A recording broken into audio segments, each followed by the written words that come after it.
Hey guys, welcome again. My name is Behroz. I'm a finance executive by profession, and welcome to my channel where I share with you how you can achieve career and financial success.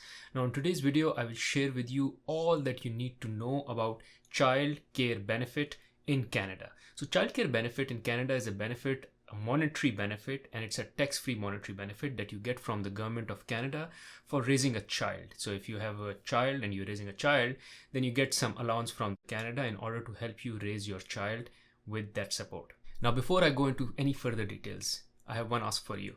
In case you find any value from this video, please press the like button and the subscribe button, as this keeps me motivated, and more importantly, this helps me improve the quality and the quantity of the content that I post on this channel, which is pertaining to career and financial success.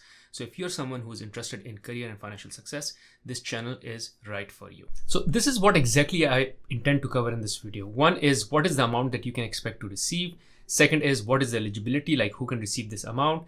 Third is, how do you go about applying? And with regards to applying, make sure you stay tuned till the end of this video, because I will exactly take you through the steps that you need to take in order to apply for this childcare benefit. Now, one important point that I want to call out before we move into the details is that in case you are interested in building wealth in Canada, that is making your money work for you even when you're sleeping, you need to stay invested in the stock market. For you to invest in the stock market, I have a broker, an online broker that I've used for past 7 years, and I'm extremely happy with them, which is Questrade.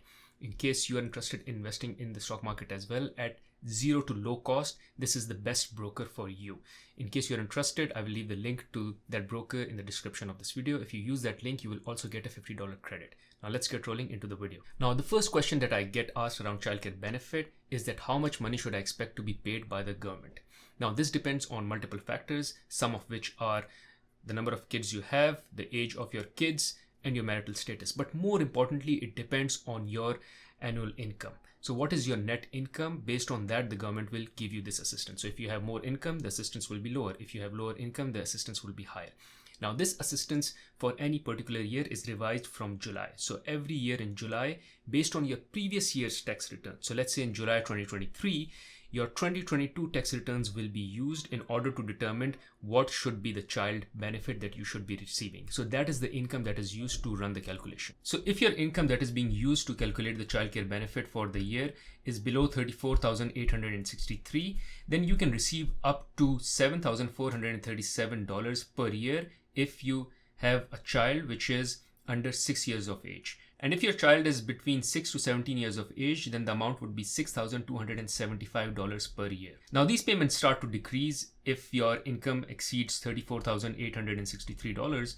Additionally, if you're over this income threshold, the childcare benefit is reduced for each additional child you have. Now, admittedly, childcare benefit could be a bit complicated. So there is also a calculator on the CRA website that you can make use of in order to exactly calculate the amount of money you should be receiving based on your income from past tax year return, your number of children, their ages. So when you plug in those inputs, it will give you what is the amount that you should be expecting. I will leave the link to that calculator in the description of this video. The next important question is, who is eligible for CCB? Well, if you are the primary caregiver for a child who is under 18 years of age, they live with you, you are a Canadian resident or a Canadian national, and more importantly, you are a Canadian resident from tax purposes point of view as well. So even if you're a Canadian national but not a tax resident of Canada, because for the most part of the year you've not lived in Canada and you don't pay your taxes in Canada, then you don't benefit from this allowance. You only get benefit from this allowance if you're also contributing tax to the government as well. Now, for the most part, between two parents, it is usually the female parent which gets the benefit and not the male parent, because they are deemed to be the sole person who upbrings the child or takes care of all the responsibility for upbringing the child. In case that is not the case for your particular family and it is the male individual or male parent who is running the show with regards to upbringing the child or takes the sole responsibility of raising a child, then you need to inform CRA and make sure that the CCB benefit flows to the male parent as against female parent. Now, next question is, how can I go about applying for the CCB? Now, you can apply as soon as a child is born or as soon as the child starts living with you. So you can apply as part of registering the child when you are applying for the birth certificate in the hospital. If by any chance you miss that window, then you can certainly apply through mail or through my account on CRA. Now let's talk about how you can go about applying for CCB via mail. For this, you have to fill out a form which is named as RC66 form, and you can find it on canada.ca. Here first you need to put in your SIN number. So whatever your SIN number is, then you put in your first name, your last name, and your date of birth, then your corresponding language, if it's English or French, then your home numbers, work numbers, etc. Then you put down your address. This is your mailing address, where if you've put in checks, then you will receive checks. If you put in your account details, then you will receive the amount directly in your account. So you give your address, your zip code, and here if you move from a different province or territory, then put yes. If no, then put no. If you were living in the same province since the time you moved to Canada, then you just click no. And if it is yes, then you provide the name of the previous territory or province and the year, month, and date you made the transfer. Then you put in your home address, and if it's same as mailing address, you select same as mailing address. Then you put your marital status, married, living, separated, divorced, whatever it is, and then enter the date selected status began. Like if you were married, when did you get married, and so on and so forth. If you selected married or living partner, then you have to provide their SIN number as well, their name, their details, date of birth, and all. Then step 4, you provide your citizenship status, like are you a citizen? If not, has your spouse or common law partner, if you have been a Canadian citizen or not. So if you are a PR holder, then you'll say no to both. If you are a newcomer, then you fill step 5. Within last 2 years, did you become a newcomer to Canada or return after an absence of at least 6 months? Yes or no. So if you became a newcomer in past 6 months, then you select yes. Within the last 2 years, did your spouse or common law partner, if you have one, become a newcomer to Canada or return after an absence? So this is about your spouse, yes or no. Then you come to step number 6. This is where you provide details of your child. Here you put in the details of your first child, their name, last name, gender, date of birth, city of birth, and then they're asking if your child lives with you for more than 60% of the time. If yes, only then you will receive the checks. And then you enter the date, since when have they been living with you. Probably if it's since birth, you'll just write since birth.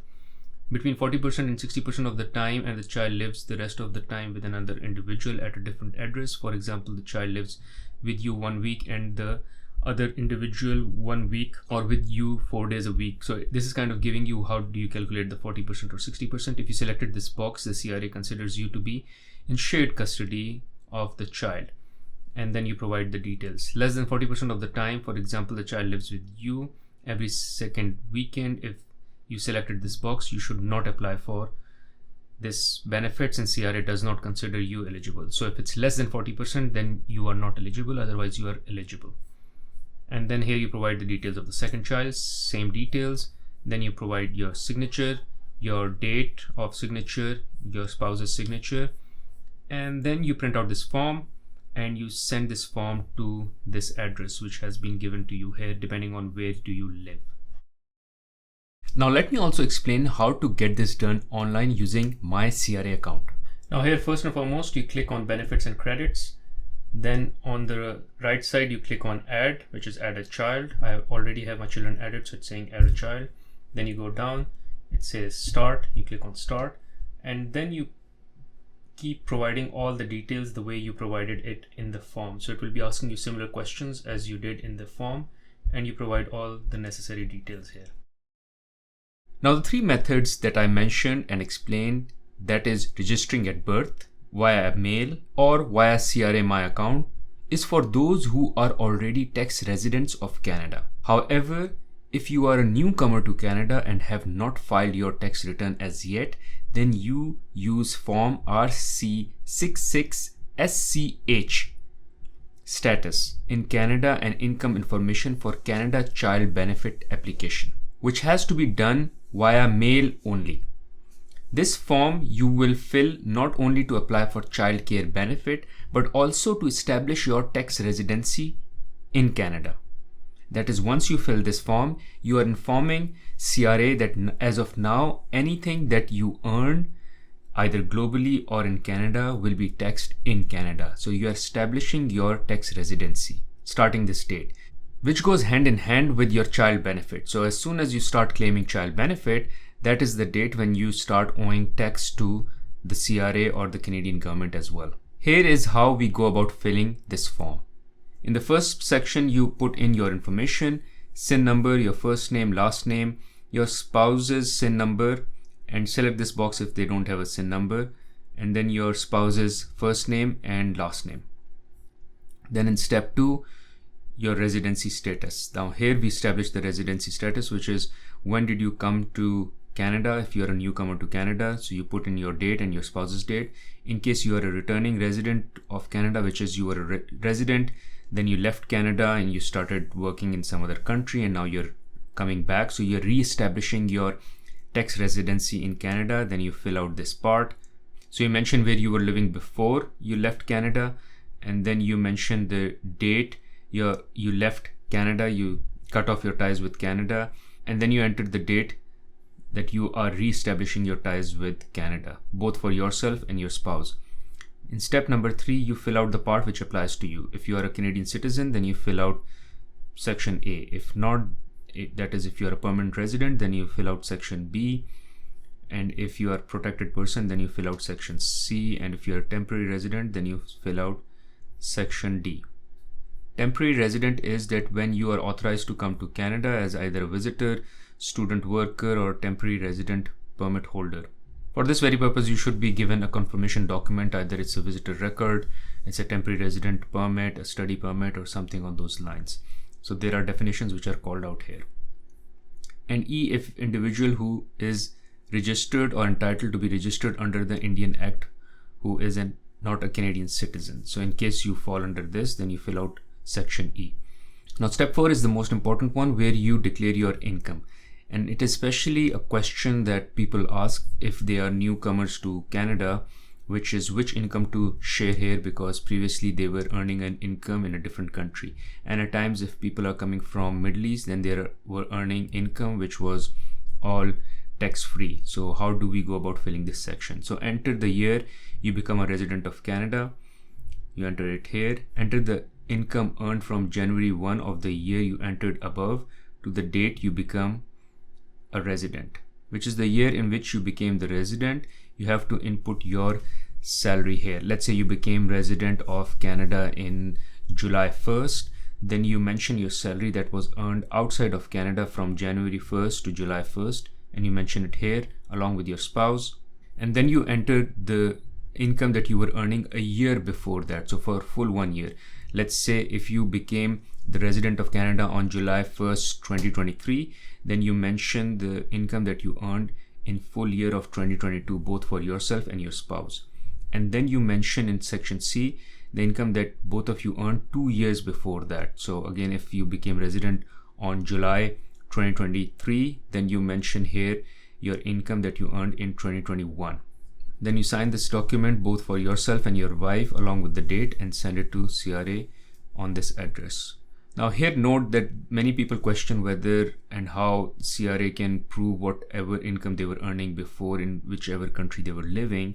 Well, they can always do some random checks. Although it's an honor system, they trust you, whatever information you put here, but there might be some random checks that they would do, and if you're not that lucky, you may fall in that random check. So make sure you put in correct information here. The higher the income you put here, the lower child benefit you will get. So that is another piece as well. However, I strongly recommend that you put correct information just to avoid any risk of random audits. Now, when do you get these payments from the government? Usually it's on the 20th of every month. However, if the amount per month is less than $240, then you get a lump sum payment in just one go for the entire year. If the amount is more than $240, then you get it monthly on 20th of every month. Based on what you've opted when you were filling the form, it could be either through mail or could be a direct deposit in your account. I would highly recommend you go with the direct deposit because it is the simplest way of getting this benefit. Thank you guys for watching this video. In case you found value from this video, I'm sure you'll find value from another video where I talk about how do you choose between the different investment accounts in Canada, DCPP, RRSP, RESP. You can check out that video here. Other than that, there is another video where I talk about how you can go about choosing between whether you should go about financing, buying, or leasing your car. You can check out that video here. Thank you.